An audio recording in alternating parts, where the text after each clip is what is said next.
দিব্যশ্রী চ্যানেলে আপনাদের সকলকে স্বাগত। অচিন্ত্য কুমার সেনগুপ্তর লেখা পরম পুরুষ শ্রী শ্রী রামকৃষ্ণ থেকে পাঠ। আজ পর্ব 102। ওম স্থাপকায় চ ধর্মস্য সর্বধর্মস্বরূপিণে অবতারবরিষ্ঠায় রামকৃষ্ণায় তে নমঃ। কেন এত ঈর্ষা? ঈশ্বরকে স্মরণ করো। কেন এত পরশ্রী কাতরতা? ঈশ্বরের শ্রী দেখো। কেন মিথ্যা আত্মস্ফীতি? সব দুদিনের বললেন ঠাকুর। তালগাছি সত্য, তার ফল দেওয়া, তার ফল খসা দুদিনের।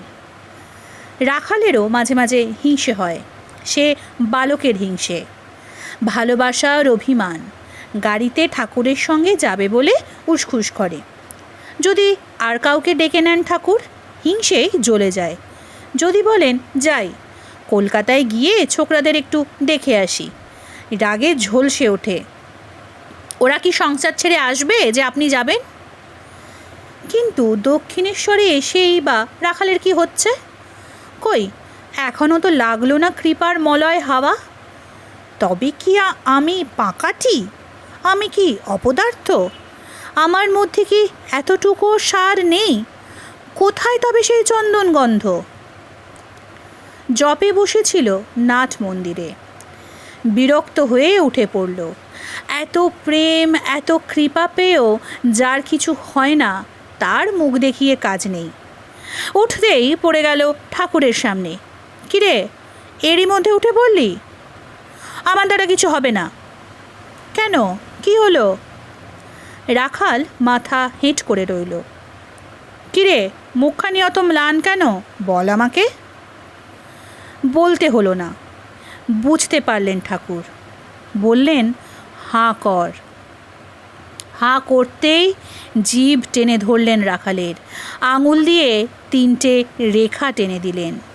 কি যেন মন্ত্র পড়লেন নিচু গলায়। বললেন, যা, এখন বসগে। রাখালের মন হালকা হয়ে গেল, মুখ ভরে উঠল খুশিতে। শুধু তাই নয়, ঠাকুর একদিন তাকে টেনে আনলেন ভবতারিণীর সামনে। কপালে কারণের ফোঁটা দিয়ে শাক্তমন্ত্রে দীক্ষা দিলেন। শিখিয়ে দিলেন আসন আর মুদ্রা, শিখিয়ে দিলেন শঠচক্র, সোপান পরম্পরা। আর রাখালকে পায় কে? কৃপা আর কাকে বলে? মেঘ নেই, জল ঝরে পড়ল, হলকর্ষণ নেই, শস্য এলো মাটি ফুঁড়ে। এমনি করেই আসে হাওয়ার দক্ষিণ হাওয়া, দয়ার দক্ষিণ হাওয়া। চাইতে না জানলেও এসে পড়ে। মনের বায়ুমণ্ডলে একটি উত্তপ্ত শূন্যতা সৃষ্টি হলেই বাতাসের আলোড়ন জাগে। কৃপা স্পর্শে সাধনার দীপ্তি ফুটছে চেহারায়, কণ্ঠস্বরে মমতাময় মাধুরী। আহা, রাখালের স্বভাবটি আজকাল কেমন হয়েছে দেখো দেখো, ঠোঁট নড়ে। বলছেন ঠাকুর ভক্তদের। অন্তরে নামজপ করছে কি না?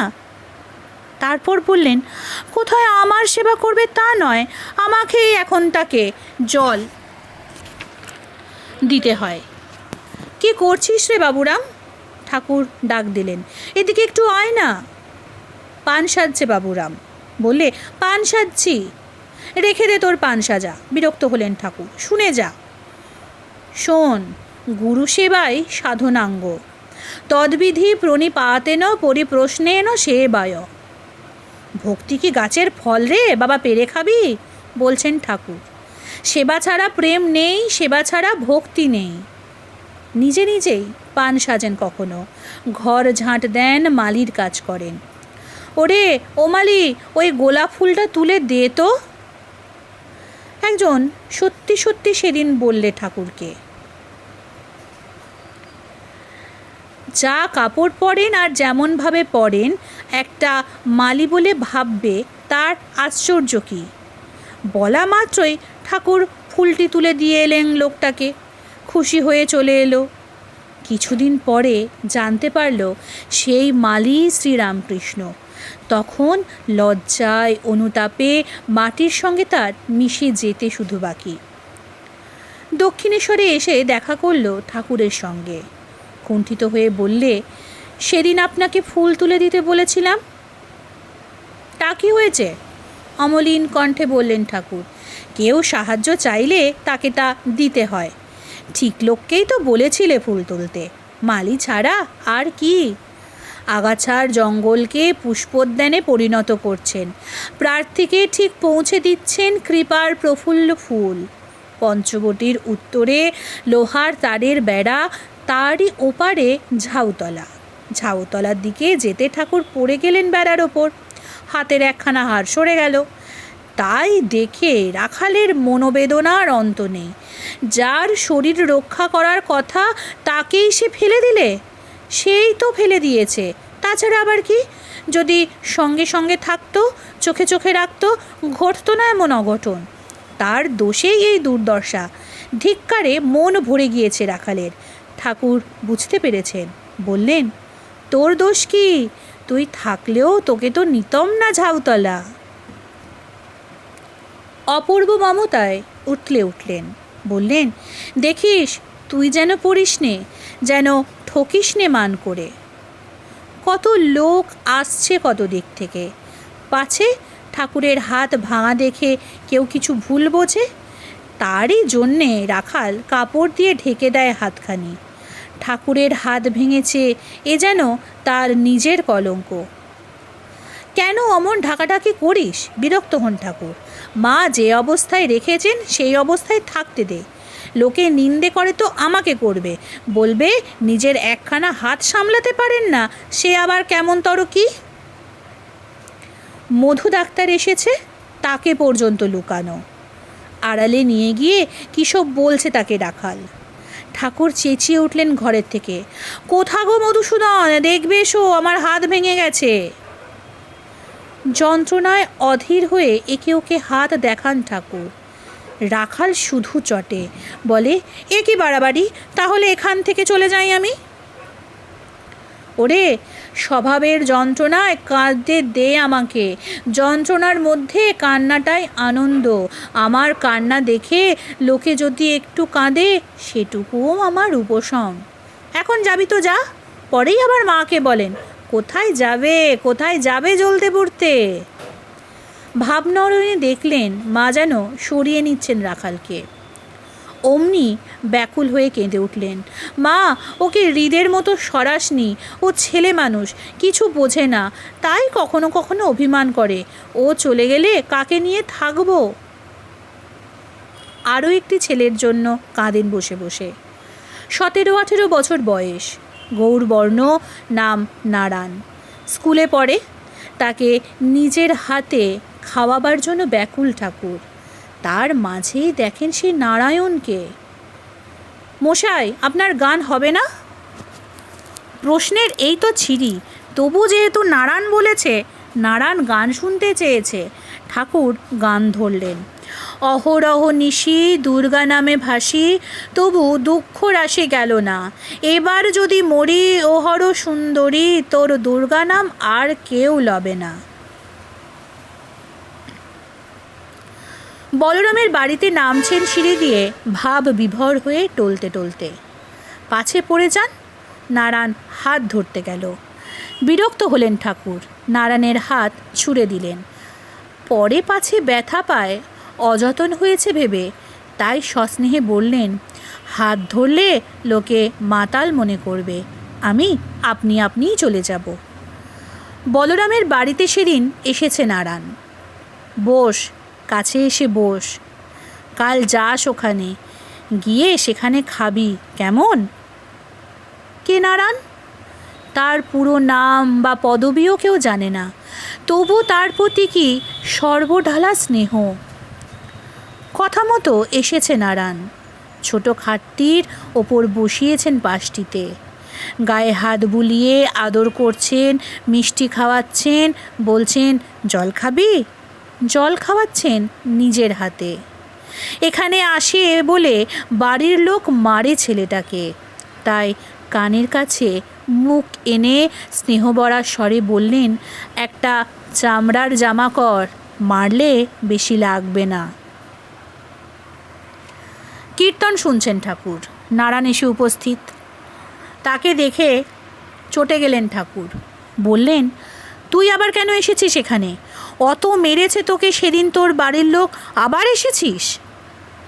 চুপ করে দাঁড়িয়ে রইল নারায়ণ। কোথায় তবে যাব? প্রহারের পর কোথায় তবে উপশম?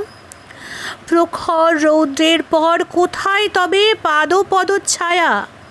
সংসার রাক্ষস আমাকে হরণ করে রেখেছে, আরামময় রাম এসে আমাকে উদ্ধার করবেন বলে।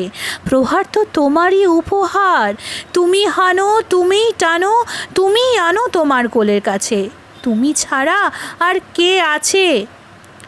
সকল আত্মীয়ের চেয়েও তুমি আমার আপনার। ঠাকুরের ঘরের দিকে গেল নারায়ণ। বাবুরামকে ঠাকুর বললেন, যা, ওকে কিছু খেতে দে। কীর্তনে সমাধিস্থ হয়ে যাবার কথা, কিন্তু মন বসল না। হঠাৎ উঠে পড়লেন। ঘরে ঢুকে নিজে হাতে খাওয়াতে লাগলো নারায়ণকে। আজ নারায়ণকে দেখলুম। রাত্রে খাওয়া দাওয়ার পর বলছেন ঠাকুর। ভাবা বেগে কণ্ঠস্বর আচ্ছন্ন হয়ে আসছে। আজ্ঞে হ্যাঁ, বললে মাস্টার। চোখ দুটি জলে ভেজা, মুখ দেখে কান্না পায়। আহা, ওকে দেখলে যেন বাৎসল্য হয়। কান্নায় ঠাকুরের গলা ভিজে উঠল। এখানে আসে বলে ওকে বাড়িতে মারে, ওর হয়ে বলে এমন বুঝি কেউ নেই। কুবজা তোমায় বোঝায়, রায়পক্ষে বোঝায় এমন কেউ নেই। আপনিই বোঝাবেন। দেখো, ওর খুব সত্তা, নইলে কীর্তন শুনতে শুনতে উঠে যায়। ওর টানে কীর্তন ছেড়ে উঠে যেতে হলো ঘরের মধ্যে। কীর্তন ফেলে উঠে গেছি এমনটি আর হয়নি কখনো। কীর্তনের চেয়েও ক্রন্দন যে তোমাকে বেশি টানে। কীর্তন হচ্ছে গুণ কথন, যশ বর্ণন, আর ক্রন্দনই হচ্ছে বেদন নিবেদন। তুমি আমাকে কাঁদাচ্ছ, এই তো তোমার শ্রেষ্ঠ কীর্তি। এই ক্রন্দনই শ্রেষ্ঠ কীর্তন। কিন্তু ওকে যখন জিজ্ঞেস করলাম, কেমন আছিস? ও এক কথায় বললে, আনন্দে আছি। তাই তো আর ওর ভয় নেই। প্রহারের প্রত্যক্ষ ভয়কেও উপেক্ষা করতে পেরেছে। ঝরঝর হয়েও অবসন্ন হয়নি। ধুলোতে শয়ন নিয়েও ভেবেছে ঈশ্বরের কোলে, মার কোলে শুয়ে আছি। আনন্দে থাকা মানে ধুলোকেও ব্রজরেণু মনে করা। নারায়ণের সেই অবস্থা। কিশোর বালক, কিন্তু বিশ্বাসের নিষ্কম্প বর্তিকা। বরিষ্ঠ ব্রহ্মবিত যন্ত্রণাকে নিয়ে এসেছে জয়ধ্বনিতে। মাস্টারকে বললেন, তুমি কিছু কিনে টিনে মাঝে মাঝে খাইও ওকে। আচ্ছা, ওকে একবার ওর স্কুলে দেখতে পাই। কেন? আমার বাসায় না হয় ওকে ডেকে আনবো, সেখানে চলুন। না না, একটা ভাব আছে, ওকে ওর স্বভাবে দেখতে চাই। তাছাড়া দেখে আসতাম আরও কেউ ছোকরা আছে নাকি। বলেই আবার নারায়ণে ফিরে এলেন। বললেন গদগদ হয়ে, আহা, নাওয়ের ডোলটা ভালো, তানপুরা বেশ বাজবে। আমায় বলে আপনি সবই। এটিই তো চরম ভালোবাসার কথা। তুমিই আমার সব। তারই জন্যে তো তোমাকে ছেড়ে পালাবার পথ পাই না। দূর দূরান্তরে এমন জায়গা নেই যেখানে তুমি নেই। এমন শূন্যতা ভাবা যায় না যা তুমি ছাড়া। সব হারিয়েও দেখি তোমাকে হারাতে পারিনি। ওরে বাবুরাম, একবার নারায়ণের বাড়ি জানা। নারায়ণের জন্যে আকুল হয়েছেন ঠাকুর, কিন্তু বাড়িতে যেতে ভয় হচ্ছে। ওর বাবা ক্ষেপে ওঠেন, তেড়ে আসেন লাঠি নিয়ে। এক কাজ কর, হাতে করে একখানা ইংরেজি বই নিয়ে যা, তাহলে তার বাবা আর কিছু বলবে না। কিন্তু তার মা এসেছে দক্ষিণেশ্বরে। কার টানে ছেলে এমন ঘর ছাড়া? মার ঘ্যাঁচড়া, তাকে একবার দেখে আসি নিজের চোখে। পারি তো শুনিয়ে আসি দুটো কঠিন কথা। নিজের পাগলামি নিয়ে আছো থাকো, পরের ছেলেকে পাগল করা কেন? কিন্তু এসেই তার চোখ ডুবে গেল অমৃত অঞ্জনে। এ কি অপরূপ! একে দেখে আমিই মুগ্ধ হচ্ছি। আমার নারায়ণ তো ছেলে মানুষ, সে সরল, সে তো ডুবেই যাবে এ সরলতার সমুদ্রে। মা, আমার নারায়ণকে বেশি পীড়ন করো না, বললেন তাকে ঠাকুর। ভগবানের দিকে যদি ওর মন যায়, মনটিকে দুমড়ে দিও না। ঈশ্বর পুত্রের চেয়েও প্রিয়। সেই মুহূর্তে মনে হলো নারায়ণের মার। ঈশ্বরকেই সবচেয়ে আমরা বেশি ঠকাই।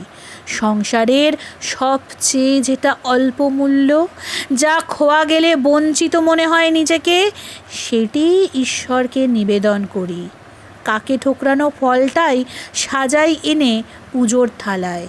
কিন্তু সেই মুহূর্তে নারায়ণের মার মনে হলো এমন প্রিয়তম যে পুত্র, তাও সম্ভব দিয়ে দেওয়া যায় ঈশ্বরকে। ওম নিরঞ্জনং নিত্যমনন্তরূপং ভক্তানুকম্পাজিত বিগ্রহং বৈ ঈশাবতারং পরমেশমিড্ডং তং রামকৃষ্ণং শিরসা নমামি। আজকের পর্ব এখানেই শেষ হলো। পরবর্তী পর্ব আসবে আগামীকাল। নমস্কার, সুস্থ থাকুন, ভালো থাকুন, সঙ্গে থাকুন। জয় ঠাকুর।